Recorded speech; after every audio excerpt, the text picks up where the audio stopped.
Yung masasabi ni Bersamin kay Sal Panelo? The allies of former President Rodrigo Duterte are criticizing the reorganization of the National Security Council.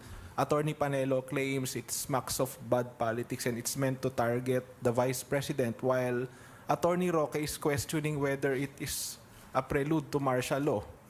Kasi dinanggal daw yung mga Vice President noong time ng unang Marcos admin. What do you say to those criticisms? Wrong bagay, ano.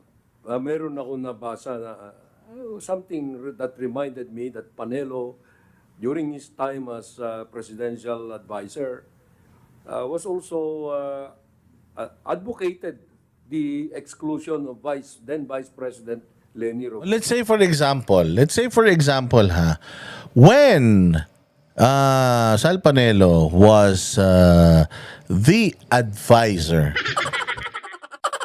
when he was the advisor, he advocated for Leni Robredo's removal, etc., etc. Questions, sir, question.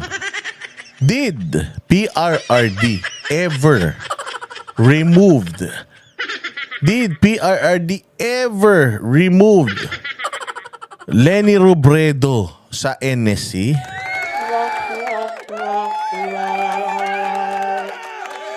Hindi po. Kasi you can give advice to the president. Pero it's up to the president kung susundin yung advice mo.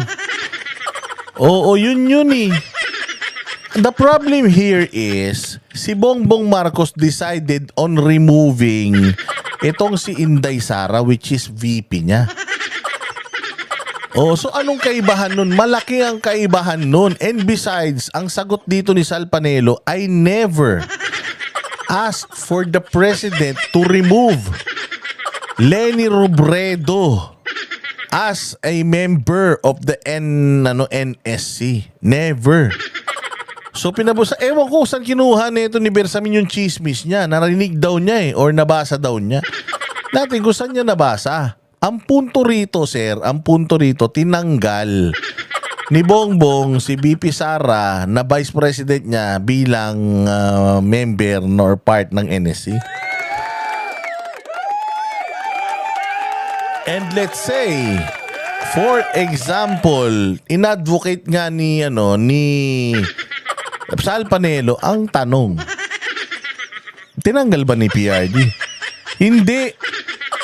Kasi hindi ganun si PRD, hindi siya politiko kahit na gaano ka loka-loka si Leni Robredo at kung ano-anong paninira sa Pilipinas noong panahon ni PRD. Hindi niya pinulitika yung tao, hindi nila pinahirapan sa budget, hindi nila in-scrutinize yung budget, hindi nila dinimanda, hindi nila pina-i-impeach, hindi nga nila pinapansin, parang wala lang eh. Oh, si Leni Robredo nun parang pusang walang silbi nun eh. O hindi ba, sir? Anong pinagsasasabi mo?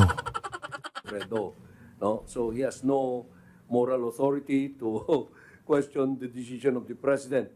But the second thing, Paano no moral Sabi ko nga sa inyo, sir, we can question lahat ng ginagawa ng presidente because again, halal siya ng taong bayan. So lahat ng Pilipino, lahat kami ay pwede namin questionin si Bongbong Marcos. Anong pinagsasasabi mo?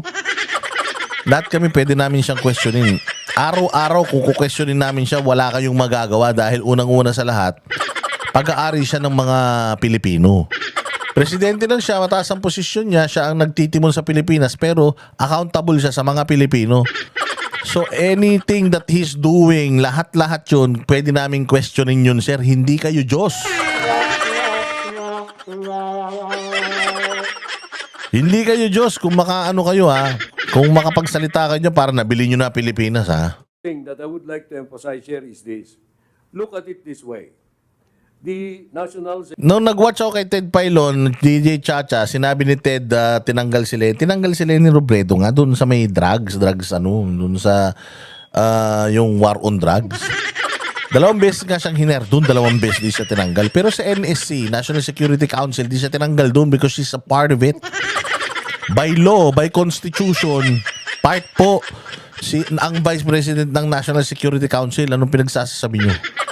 Hindi tinanggal si kaya nga ngayon sabi nga after 9 decades Ibig sabihin, siyam na dekada nga daw na na ang Pilipinas, na ang Pilipinas daw ay siyam na dekada. Basta yun, narinig ko na nakaraan.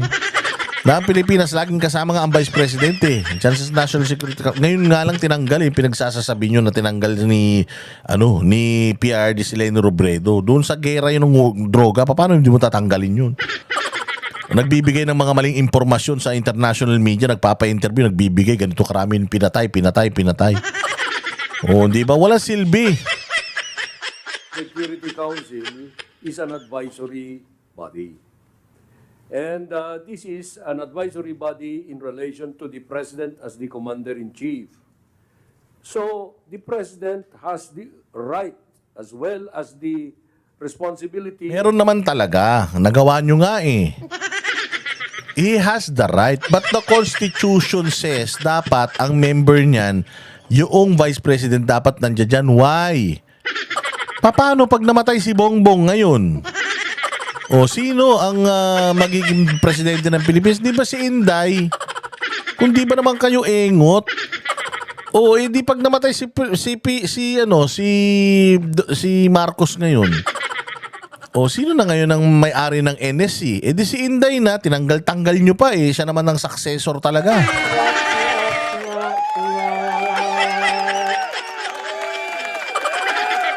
Pinagsasabi nito ni Bersamin. Alam, totoo nga, yun nga ang sinasabi ko, na si Bongbong Marcos hindi niya kayang lumaban ng patas. Hindi kayang lumaban ni Bongbong Marcos ng utak sa utak, bibig sa bibig. Alam mo kung bakit? Walang utak at walang bulol. Kaya nga, ang ginagawa na lang ni Bongbong Marcos is ginagamit niya yung kanyang executive powers para gumante sa mga Duterte. Anong ginagawa? Ginigipit yung budget, ini-impeach, tapos ito tinanggal dito sa NSC. Yun lang ang kaya niyang gawin. Yung kanyang kapangyarihan bilang presidente, yun na lang ginagamit niya, hindi para labanan ng poverty sa Pilipinas, labanan ang krimen sa Pilipinas, labanan ng insurhensya. Ginagamit niya yung kanyang kapangyarihan para labanan ng mga Duterte. Yun. Wala siyang ibang alam gawin. Hindi niya kaya makipagbakbakan sa mga kritiko niya kasi nga wala siyang utak. Kaya ginagamit niya lahat ng kanyang kapangyarihan para gipitin lahat ng mga tao.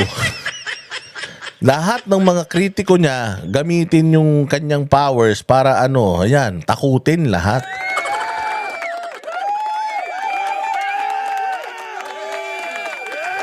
At saka sir, may pattern nga kasi. Siyempre Marcos yan. Marcos din yung diktador nung 1970s Marcos yun. Marcos din yan. History repeats itself. Ika nga, ginawa to nung tatay niya before declaring martial law. Kaya, nag-iisip yung mga buhay na nung martial law.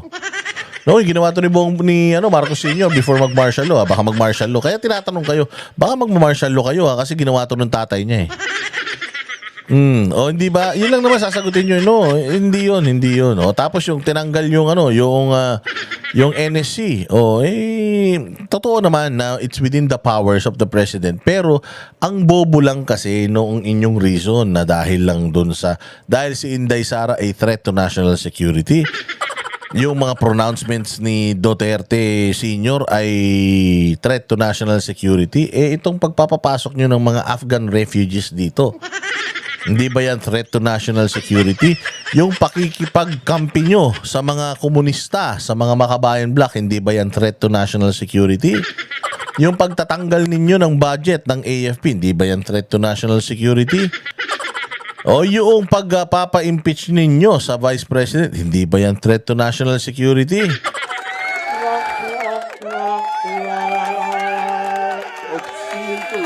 That whoever advises him is within his fullest trust and confidence. Now, I am not saying that the Vice President has already Hirap na hirap kang sumagot. Alam mo kung bakit, Bersamin? Hindi ka naman kasi presidente. Hindi ka presidente. Hindi naman ikaw si Bongbong Marcos O di sana sinabi mo na it was a decision made by the president and he's the president of the Philippines.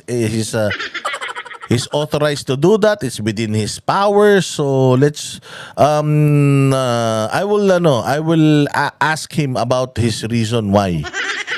Oh, and I'll keep you posted. Hindi ikaw sumasagot, parang ikaw presidente.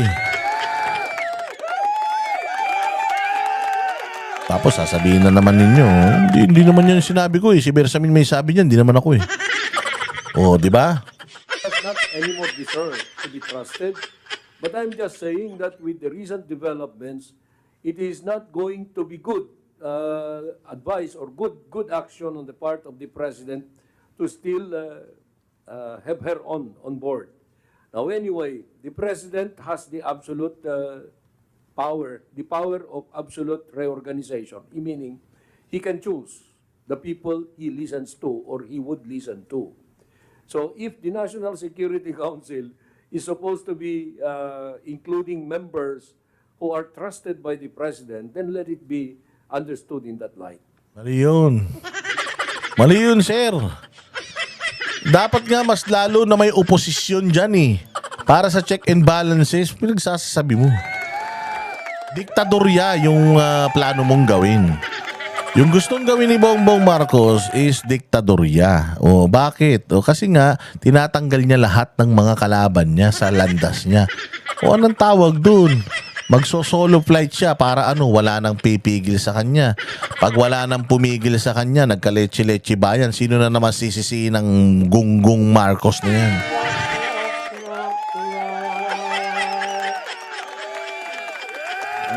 Wala kaming personalan, but my statement before was the vice president has ceased to be relevant as far as the responsibilities of that membership in the National Security Council is concerned. Grabe no, hindi na daw relevant si Inday Sara kung ang concern is national security.